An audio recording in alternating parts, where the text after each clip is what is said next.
Welcome to Falcon computer academy. मैं हूं केवल विजय और मैं आज ग्राफिक्स एंड डिज़ाइनिंग के लेक्चर नंबर 3 में आज आपको पढ़ाने जा रहा हूं कुछ अहम पॉइंट्स के बारे में। प्रीवियस लेक्चर थोड़ा सा लंबा था जिसमें हमने बात की थी बहुत सारी कमांड्स के बारे में। उम्मीद है आपने वो तमाम कमांड्स की प्रैक्टिस कर ली होगी। अगर नहीं किया है तो काइंडली उस लेक्चर को डिटेल से आप देखें और हर कमांड को अप्लाई करने की ट्राई ज़रूर करें। इस लेक्चर में हम बात करेंगे साइज़ के बारे में कि आपने बिजनेस कार्ड के लिए या फ्लायर के लिए या बैनर के लिए आपने इंचेस में पिक्सल्स में साइज़ को किस तरह से सेट करना है। उसके बाद हम बात करेंगे इंपोर्ट के बारे में और एक्सपोर्ट के बारे में। साथ में हम बात करेंगे इसमें पावर क्लिप के बारे में और 3D क्यूब के बारे में, लेंस के बारे में, ऐड पर्सपेक्टिव के बारे में और फिट टू टेक्स्ट पाथ के बारे में। ये कुछ कमांड्स हैं जो आज हमने लेक्चर नंबर 3 में कवर करनी है। तो लेक्चर स्टार्ट करने से पहले हमेशा की तरह यही कहूँगा कि अगर आज की इस वीडियो से कुछ आप सीख पाएँ, कुछ आप न्यू लर्न कर पाएँ तो इस वीडियो को लाइक और शेयर ज़रूर कर दीजिएगा, क्योंकि आपका एक लाइक इस वीडियो को ज़्यादा से ज़्यादा लोगों तक पहुँचा सकता है। तो स्टार्ट करते हैं आज का लेक्चर। सबसे पहले हम बात करेंगे साइज़ के बारे में कि हम पेपर साइज़ किस तरह से अप्लाई करते हैं। जैसे आपने यहाँ पे फाइल पे क्लिक किया और न्यू पे हम क्लिक करते हैं तो आपके सामने क्रिएट न्यू डॉक्यूमेंट का एक बॉक्स ओपन होता है। तो यहाँ पे हमने फाइल को नाम देना होता है कि किस नाम से हम फाइल को क्रिएट करना चाह रहे हैं। जैसे मैंने यहाँ पे नाम दे दिया फ्लैश का, और उसके बाद यहाँ पे आपने प्रीसेट में कोरल ड्रा ही सिलेक्ट करें। उसके बाद नंबर ऑफ पेजेस यहाँ पे हम दे सकते हैं कि आपको कितने पेजेस चाहिए। यहाँ पे आपको 2 पेजेस चाहिए, 3 चाहिए, 4 चाहिए, वो आप एक वक्त में इंसर्ट कर सकते हैं। और फिर उसके बाद यहाँ पे पेपर साइज आपने देना है, पेज साइज, कि आपको पेपर साइज लेटर चाहिए, लीगल चाहिए, A4 चाहिए, जो भी साइज आपने लेना है वो आप यहाँ पे सिलेक्ट कर सकते हैं। तो तमाम साइजेस यहाँ पे अवेलेबल हैं। और फिर इसके बाद यहाँ पे हम नीचे की तरफ आते हैं। इसमें विड्थ और हाइट भी अपनी मर्जी से हम दर्ज कर सकते हैं। अगर आप नहीं भी करते तब भी आप ऊपर प्रॉपर्टी बार से भी इसको दोबारा से रिसाइज कर सकते हैं। तो खैर हम यहाँ पे ओके पे क्लिक करते हैं। जैसे ओके पे क्लिक करेंगे तो आपके पास by default letter size apply हो चुका है।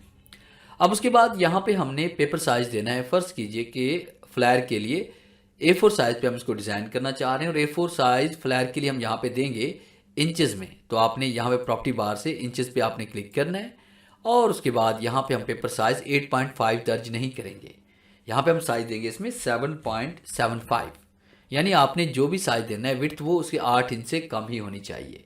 और उसके बाद आपने हाइट यहाँ पे 11 कर दें या फिर उसके बाद 10.75 भी आप कर सकते हैं। 11 करते हैं और एंटर प्रेस करते हैं तो साइज अप्लाई हो जाता है किसी भी नॉर्मल फ्लायर के लिए। उसके बाद अगर आप यहाँ पे फर्ज कीजिए आप यहाँ पे इसमें अप्लाई करना चाहते हैं, बिजनेस कार्ड बनाना चाहते हैं, तो बिजनेस कार्ड के लिए हम यहाँ पे साइज देंगे। हमने यहाँ पे इसको सिलेक्ट किया, वो भी हम इंचेस में ही दर्ज करने वाले हैं। तो यहाँ पे हम इसको सिलेक्ट करते हैं, बिजनेस कार्ड के लिए हम साइज देते हैं 3.5/2 और एंटर प्रेस करते हैं। जैसे हम एंटर प्रेस करेंगे तो आप देखेंगे कि साथ में प्रॉपर्टी बार पे ये 3.5/2 जैसे हमने दर्ज किया तो साथ में बिजनेस कार्ड भी लिखा आ रहा है। इसका मतलब बिजनेस कार्ड का साइज यही है हमारे पास। और उसके बाद नेक्स्ट जो हमारे पास में आ रहा है वो ये है कि अगर आप थंबनेल बनाना चाहते हैं यूट्यूब के लिए, चैनल आर्ट क्रिएट करना चाहते हैं, तो उसका साइज हम यहाँ पे पिक्सल्स में देते हैं। तो आपने यहाँ पे इंचेस पे आना है, यूनिट आप सेलेक्ट करेंगे पिक्सल्स। तो जैसे आपने यहाँ पे थंबनेल का साइज देना है यूट्यूब के लिए तो 1280/720 1280/720 पिक्सल्स में साइज होना चाहिए, ना कि इंचेस में। तो आपने इसको पिक्सल्स में ही अप्लाई करना है। तो ये आपके पास इस तरह से ये साइज अप्लाई हो जाएगा। तो इस तरह से जो भी यूनिट आप जिस यूनिट में आप देना चाहते हैं, चाहे वो सेंटीमीटर हो, चाहे वो हमारे पास में फिट हो, या उसके बाद हमारे पास पॉइंट्स हो, तो इनमें से आप कोई भी सिलेक्ट करके उसको अप्लाई कर सकते हैं। तो आपने थंबनेल के लिए पिक्सल्स में साइज देंगे, चैनल आर्ट के लिए पिक्सल्स में साइज देंगे, या उसके बाद कोई भी सोशल मीडिया की आप पोस्ट डिज़ाइन कर रहे हैं तो उसको आपने पिक्सल्स ही सिलेक्ट करना है। अगर आपने किसी चीज़ को प्रिंट करना है तो उसको आपने यहाँ पे इंचेस में साइज देना है।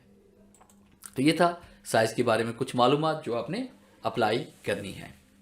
उसके बाद नेक्स्ट कमांड हम पढ़ने जा रहे हैं इसमें इंपोर्ट के बारे में, कि अगर आप कहीं से भी बाहर से आप कोई डेटा लेके आना चाहते हैं, जैसे आप यहाँ पे कोई इमेज लेके आना चाहते हैं, कोई शेप लेके आना चाहते हैं, कोई क्लिप आर्ट लेके आना चाहते हैं, कोई भी डाटा आपने इंटरनेट से डाउनलोड किया है वो पेज पर लेके आना चाहते हैं, कोई फाइल है कोरल ड्रा की, कोई एडोब फोटोशॉप की फाइल है, कोई दूसरा फॉर्मेट है, तो उसको आप पेज पर लाने के लिए आप क्या करेंगे, आपने इंपोर्ट करना है। तो इंपोर्ट करने के 3 तरीकाकार हैं। या तो आप पेज के ऊपर खाली जहाँ पे राइट क्लिक करेंगे और इंपोर्ट पे क्लिक करेंगे, या कीबोर्ड से कंट्रोल आई प्रेस करेंगे, या फिर हम फाइल पे क्लिक करते हैं और इंपोर्ट पे क्लिक करेंगे, तब भी आप फाइल को इंपोर्ट कर सकते हैं। जैसे मेरे पास यहाँ पे कुछ डाटा ये पड़ा हुआ है डाउनलोड के फोल्डर में, तो यहाँ से मैं किसी भी फाइल को इंपोर्ट कर सकता हूँ। जैसे आप देखिए बहुत सारा डाटा मेरे पास यहाँ पड़ा हुआ है। फर्ज कीजिए कि मैं इस फाइल को इंपोर्ट करना चाहता हूँ, तो यहाँ पे इस फाइल पे हम क्लिक करते हैं। क्लिक करने के बाद आपने इंपोर्ट पे आना है और यहाँ पे क्लिक करते हुए आप इसे पेज पर इंपोर्ट कर सकते हैं ऐसे। इसके अलावा कोई और पिक्चर हम यहाँ पे लाना चाहते हैं तो उसके लिए भी हम राइट क्लिक करेंगे एंड इंपोर्ट पे क्लिक करते हैं और उसके बाद दूसरी कोई भी पिक्चर हम यहाँ पे इंपोर्ट कर सकते हैं। जैसे फर्ज कीजिए कि मैंने ये वाली पिक्चर यहाँ पे इंपोर्ट कर ली। जैसे कि ये बहुत सारी पिक्चर्स मेरे पास पड़ी हुई हैं, तो यहाँ से हम ये वाली एक पिक्चर सेलेक्ट कर लेते हैं। जैसे मैंने ये वाली कर ली और हम इंपोर्ट पे क्लिक करते हैं, तो देखिए ये पिक्चर भी हम पेज पर इंपोर्ट कर सकते हैं। अब उसके बाद पिक्चर इंपोर्ट करने के बाद पिक्चर को हम इस साइज़ के मुताबिक एडजस्ट करना चाहते हैं। अगर हम देख रहे हैं तो यहाँ पे आप देखें कि आपके पास ये जो पिक्चर है ये शेप के ये पेज के ऊपर जा रही है, पेज से बाहर जा रही है। तो अगर हम इसको एक्सपोर्ट करेंगे या इसको हम प्रिंट करेंगे तो ये साइज़ के मुताबिक प्रिंट नहीं होगी। तो हम चाहते हैं कि पिक्चर का साइज़ भी इतना रहे और ये जितनी पिक्चर नज़र आ रही है ये यहीं पे एडजस्ट हो जाए। तो इसके लिए हम क्या करते हैं, कमांड का यूज़ करते हैं पावर क्लिप का। बहुत पावरफुल ये टूल है हमारे पास पावर क्लिप। आप यहाँ पे क्लिक करें और उसके बाद देखिए पावर क्लिप करने के लिए ज़रूरी है कि आपके पास पहले से कोई ना कोई ऑब्जेक्ट मौजूद हो जो कोरल ड्रा में आपने डिज़ाइन किया हो। कोई शेप हो सकती है, कोई रेक्टेंगल हो सकता है, कुछ भी हो सकता है। तो यहाँ पे हम देखिए हमारे पास कोई भी बॉक्स नहीं है, तो आपने टूल बॉक्स से रेक्टेंगल के ऊपर आपने डबल क्लिक करना है। जैसे हम डबल क्लिक करते हैं तो आपके उसी साइज़ के मुताबिक जो आपने साइज़ दिया था, फर्स्ट के मैंने थंबनेल के लिए साइज़ दिया था 1280 बाय 720, तो उसी साइज़ के मुताबिक ये आपके पास यहाँ पे एक बॉक्स आ चुका है। अब हम ये चाहते हैं कि जो हिस्सा एक्स्ट्रा है हमारे पास, जैसे ये वाला हिस्सा है या नीचे वाला हिस्सा है, इसको हम पावर क्लिप करना चाहते हैं। तो आपने सबसे पहले उस पिक्चर पे क्लिक करना है जिसको आप दूसरे ऑब्जेक्ट में पावर क्लिप करना चाहते हैं।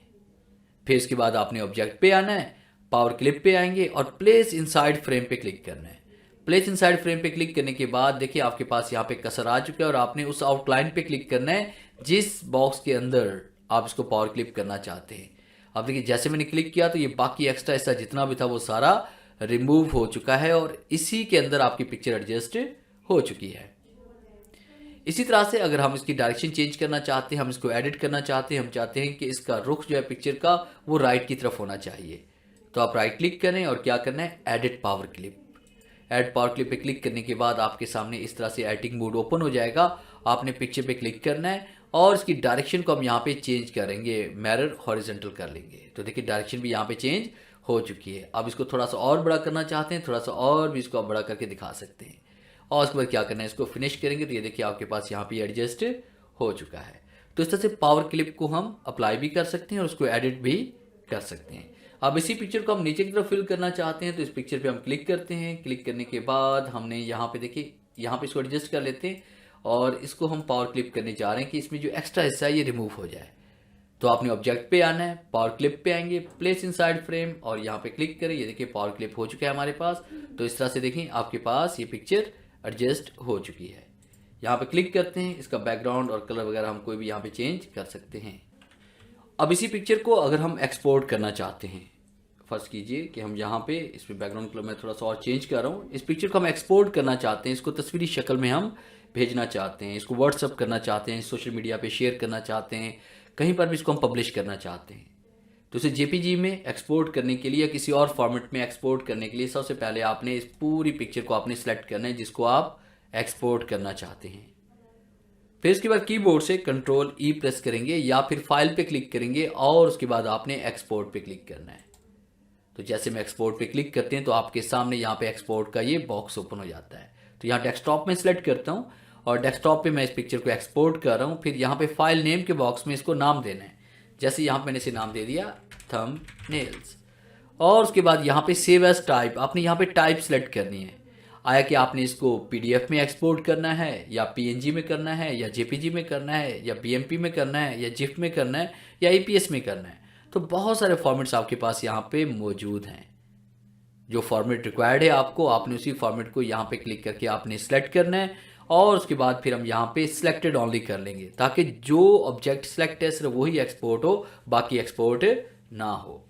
और उसके बाद एक्सपोर्ट पे हम क्लिक करते हैं। जैसे हम एक्सपोर्ट पे क्लिक करेंगे तो ये बॉक्स हमारे पास ओपन होगा और यहाँ पे हम इसे कर लेंगे हाईएस्ट 100% से कर लीजिए ताकि ये HD में आपका चला जाए। और उसके बाद फिर आपने इसे ओके करना है। जैसे हम ओके पे क्लिक करेंगे तो ये पिक्चर आपकी एक्सपोर्ट हो चुकी है।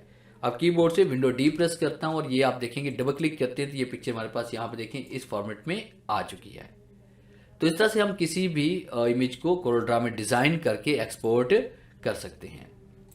आगे नेक्स्ट कमांड हम बात करेंगे इसमें फिट टू टेक्स्ट पाथ के बारे में, कि आपने किसी भी लाइन पे या किसी दायरे के ऊपर किसी भी ऑब्जेक्ट के ऊपर जो कोरोड्रा में आपने डिज़ाइन किया है शेप वगैरह, आप उसके ऊपर तहरीर को एडजस्ट कर सकते हैं।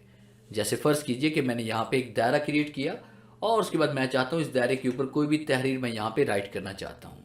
तो यहाँ पे हम क्लिक करते हैं टेक्स्ट के ऊपर, यहाँ पे क्लिक करना है। फिर उसके बाद मैंने यहाँ पे लिख दिया ग्राफिक्स एंड डिज़ाइनिंग कोर्स। अब उसके बाद हमने क्या किया कि इसको हम बोल्ड करते हैं। बोल्ड करने के बाद इसको दायरे के मुताबिक हम इसे रिसाइज करते हैं। अब इसी तहरीर को हम इस दायरे के ऊपर अगर एडजस्ट करना चाहते हैं, इसको फिट करना चाहते हैं, तो तहरीर पे क्लिक करेंगे पहले, फिर टेक्स्ट पे आना है। टेक्स्ट पे क्लिक करने के बाद फिट टू टेक्स्ट पाथ पे हम क्लिक करेंगे और उसके बाद हम कसर के इसके ऊपर लेके आएंगे। तो जैसे हम क्लिक करेंगे तो ये देखिए तहरीर के मुताबिक दायरे के मुताबिक ये तहरीर एडजस्ट हो चुकी है। अगर आप यहाँ पे लाइन को रिमूव करना चाहते हैं तो इसके दो तरीकाकार हैं। या तो आप यहाँ पे क्लिक करें और राइट क्लिक कर दें इसके ऊपर तो आउटलाइन रिमूव हो जाएगी। अगर आप आउटलाइन को डिलीट ही करना चाहते हैं तो कंट्रोल जी मैं कर रहा हूँ और फिर कंट्रोल के साथ आपने इस लाइन के ऊपर क्लिक करना है और फिर उसके बाद इसको डिलीट कर लें तो ये आपका डिलीट हो जाएगा। इस तरह से अगर आपने कोई लाइन क्रिएट की हुई है, मैं कंट्रोल जी कर रहा हूँ ताकि अंडू करके आपको मैं दिखा सकूँ कि इस दायरे को हमने किस तरह से लाइन के ऊपर एडजस्ट करना है। इस दायरे को हम रिमूव करते हैं और उसके बाद हम इसको यहाँ से रिसाइज करते हैं और यहाँ पे एक लाइन क्रिएट करते हैं। जैसे मैंने एक लाइन क्रिएट कर ली। अब लाइन क्रिएट करने के बाद यहाँ पे हम डबल क्लिक करते हैं, राइट क्लिक और टू कर पे हम क्लिक करते हैं और यहाँ से हमने इसको एक शेप देनी है। जैसे मैंने ये शेप यहाँ पे दे ली। अब उसके बाद मैं चाहता हूँ कि इसी लाइन के ऊपर ये तहरीर एडजस्ट हो जाए। आपने टेक्स्ट पे क्लिक करना है, फिट टू टेक्स्ट पाथ पे आना है। उसके बाद आपने यहाँ पे फिट टू टेक्स्ट पाथ पे हम क्लिक करेंगे तो ये देखिए इसी के मुताबिक आपकी तहरीर यहाँ पे एडजस्ट हो रही है। और उसके बाद फिर हम पिक टूल पे क्लिक करते हैं। कंट्रोल के साथ आपने इसी लाइन के ऊपर क्लिक करना है, इसको डिलीट कर लें तो देखिए जिस तरह से लाइन आपने क्रिएट की थी इसी तरह से आपकी तहरीर यहाँ पे एडजस्ट हो रही है। इस तरह से लोगो डिज़ाइनिंग वगैरह अगर आप करना चाहते हैं तो वहाँ पे इस कमांड की मदद से बहुत अच्छे आप लोगो डिज़ाइन कर सकते हैं, जो आने वाले नेक्स्ट लेक्चर के अंदर मैं आपको पढ़ाऊँगा कि आपने लोगो किस तरह से डिज़ाइन करना है इन कमांड का यूज़ करते हुए। उसके बाद नेक्स्ट कमांड हम बात करेंगे इसमें 3D क्यूब के बारे में, कि आपने 3D क्यूब किस तरह से क्रिएट करना है कोरलड्रा के अंदर। कोई भी ऑब्जेक्ट हम किस तरह से बनाते हैं। जैसे फ़र्ज़ कीजिए कि हमने यहाँ पे ये रेक्टेंगल पे क्लिक किया और उसके बाद कंट्रोल के साथ मैं यहाँ पे एक रेक्टेंगल क्रिएट कर रहा हूँ। कीबोर्ड से F2 प्रेस करते हैं और जूम इन करते हैं। अब उसके बाद आपने यहाँ पे देखिए एक बार हम क्लिक करते हैं तो सिलेक्शन पॉइंट हमारे पास आते हैं। अब जैसे हम दोबारा क्लिक करेंगे तो हमारे पास ये रोटेशन पॉइंट यहाँ पे आ रहे हैं। तो आपने यहाँ पे सेंटर में क्लिक करना है और उसको आपने रोटेट कर देना है यहाँ पे। फिर उसके बाद यहाँ पे क्लिक करें, कंट्रोल के साथ राइट क्लिक और आप इसकी कॉपी बना लें दूसरी तरफ। और फिर उसके बाद आपने टूल बॉक्स से आपने यहाँ पे 3 पॉइंट रेक्टेंगल पे आप क्लिक करेंगे और इस पॉइंट पे क्लिक करते हुए आपने इसे दूसरे पॉइंट तक लेके आना है और यहाँ पे क्लिक करते हुए इसको आपने ऊपर की तरफ इस तरह से एक शेप ड्रॉ कर देनी है। F4 प्रेस करते हैं, फिर इसका कीबोर्ड से कंट्रोल Q आपने प्रेस करना है। यहाँ पे हम डबल क्लिक करते हैं। डबल क्लिक करने के बाद इस पॉइंट को हम यहाँ पे एडजस्ट कर रहे हैं और यहाँ पे क्लिक करते हैं, इस पॉइंट को हमने यहाँ पर भी इस तरह से एडजस्ट कर लेना है। ये अब ये शेप क्रिएट करने के बाद यहाँ पे हम कोई भी कलर्स में फिल कर लेते हैं। जैसे मैंने ये वाला कलर्स में फिल कर लिया, जैसे मैंने ये वाला कलर्स में फिल कर लिया। तो डिफरेंट टाइप के कलर मैंने यहाँ पे इसमें फिल कर लिए। अब ज़रूरत के मुताबिक आप इसके अंदर कोई तहरीर भी लिख सकते हैं। जैसे फ़र्ज़ कीजिए मैं यहाँ पे ABC लिखना चाह रहा हूँ या किसी भी इदारे की एब्रीवेशन हम यहाँ पे लिखना चाह रहे हैं, तो उसके लिए हम क्या करेंगे, F2 प्रेस करते हैं और यहाँ पे हम टेक्स्ट राइट करते हैं। यहाँ पे क्लिक करते हैं। क्लिक करने के बाद मैंने यहाँ पे A टाइप किया और फिर एंटर प्रेस किया, फिर B टाइप किया, फिर इसके बाद C टाइप किया। अब उसके बाद इन ऑब्जेक्ट्स के ऊपर हम इसको एडजस्ट करना चाहते हैं, उससे पहले हम यहाँ पे इसका फ़ॉन्ट चेंज कर लेते हैं। जैसे मैंने इसका फ़ॉन्ट यहाँ पे कर लिया, ये बोल्ड फ़ॉन्ट है हमारे पास। और इन सबको अलग अलग करने के लिए कीबोर्ड से कंट्रोल K प्रेस करेंगे ताकि ये तमाम जो टेक्स्ट है, ये जो हमारे पास लेटर्स हैं, ये अलग अलग हो जाएं। अब उसके बाद इसका मैंने वाइट कलर कर दिया और यहाँ पे मैं इसको एडजस्ट करना चाह रहा हूँ। तो उसके साथ ही मैंने एक और न्यू कमांड आपको पढ़ानी है, ऐड पर्सपेक्टिव। तो उसको हमने किस तरह से एडजस्ट करना है, ये ज़्यादातर शेप्स के ऊपर टेक्स्ट को एडजस्ट करने के लिए हम यूज़ करते हैं। तो आपने इफेक्ट पे इसमें आना है, आपने ऑब्जेक्ट पे आने के बाद आप यहाँ पे क्लिक करेंगे ऐड पर्सपेक्टिव पे, और उसके बाद यहाँ पे किसी भी एक कोने पे क्लिक करके इसके आपने दूसरे कोने के साथ इसको मिला देना है। इस तरह से आपने क्लिक करते हुए तमाम कॉर्नर को इसको एडजस्ट कर लेना है दूसरे कॉर्नर्स के साथ। फिर उसके बाद आपने पिक टूल पे क्लिक करना है और शिफ्ट के साथ आपने इसको इस तरह से रिसाइज करना है ये। और उसके बाद यहाँ पे हमने इसको कलर दे दिया, फर्ज कीजिए कि वाइट, और F2 प्रेस करते हैं और यहाँ पे क्लिक करके इसको थोड़ा सा इस तरह से ऊपर की तरफ लेके जाएंगे और राइट क्लिक इसकी कॉपी क्रिएट करेंगे और यहाँ पे इसका कलर हम चेंज कर लेते हैं, जिस तरह हमने ये कलर इसका कर लिया। इसमें आपको 3D लुक ये नज़र आएगी। फिर उसके बाद हम यहाँ पे क्लिक करते हैं और यहाँ पे क्लिक करने के बाद आपने दोबारा ऑब्जेक्ट पे आना है, ऐड पर्सपेक्टिव पे हम आएंगे और बिल्कुल वही कमांड हम दोबारा से रिपीट करेंगे कि आपने एक कोने को दूसरे कोने के साथ इस तरह से आपने अटैच कर देना है ये। फिर इसके बाद आपने पिक टूल पे क्लिक करना है, शिफ्ट के साथ हम इसको यहाँ पे रिसाइज करेंगे और यहाँ पे कोई भी कलर से फिल कर लेंगे, जैसे ब्लैक ही रहने दें, और इसी तरह से हम इसकी कॉपी क्रिएट करेंगे। राइट क्लिक करके इस तरह से ऊपर की तरफ लेके जाएंगे और इसकी कॉपी क्रिएट कर लेंगे माउस के जरिए, और यहाँ पे हम कोई भी दूसरा कलर इसमें फिल कर लेते हैं, जैसे हमने ये कलर इसमें कर लिया, या उसके बाद हम इसमें येलो कलर कर लेते हैं। फिर उसके बाद यहाँ पे सी की तरफ हम आते हैं और उसके बाद आपने ऑब्जेक्ट पे आना है। फिर उसके बाद ऐड पर्सपेक्टिव पे हम आएंगे और यहाँ पे क्लिक करके इसको हमने इसके साथ एडजस्ट कर देना है, ऐसे ये इस तरह से और इस तरह से। फिर इसके बाद आपने शिफ्ट के साथ आपने इसको इस तरह से रिसाइज करना है और यहाँ पे हम इसका कलर चेंज करना चाह रहे हैं, इसको राइट क्लिक करते हैं, इसकी कॉपी क्रिएट करते हैं और यहाँ पे हम इसका कलर अपनी मर्जी से कोई भी दे सकते हैं। फिर तमाम ऑब्जेक्ट्स को आपने सेलेक्ट करना है और उसके बाद हमने बल्कि यहाँ पे एक बॉक्स पे क्लिक करें, शिफ्ट के साथ दूसरे बॉक्स पे क्लिक करें, फिर शिफ्ट के साथ तीसरे बॉक्स पे क्लिक करें और राइट क्लिक करके आपने इसकी आउटलाइन को इस तरह से आपने चेंज कर लेना है ये। और तमाम ऑब्जेक्ट्स को आप सिलेक्ट करें, इस तरह से थोड़ा सा इसे आप स्टिच करना चाहें तो वो भी आप कर सकते हैं।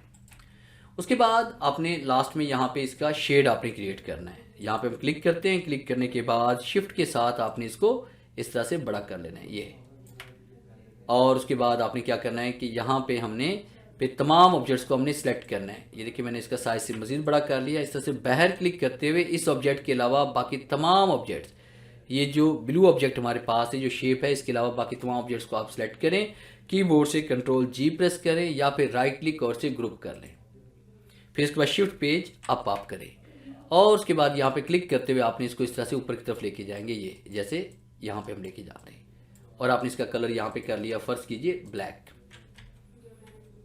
F2 प्रेस करते हैं, ये देखिए हमने यहाँ पे 3D क्यूब क्रिएट किया हुआ है। उसके बाद यहाँ पे कलर हम ब्लैक ये वाला देते हैं कि आपने यहाँ पे कलर्स को ओपन करना है और ये लास्ट जो ब्लैक कलर ये अप्लाई करेंगे और शिफ्ट के साथ हम इसको थोड़ा सा इसे रिसाइज कर लेंगे।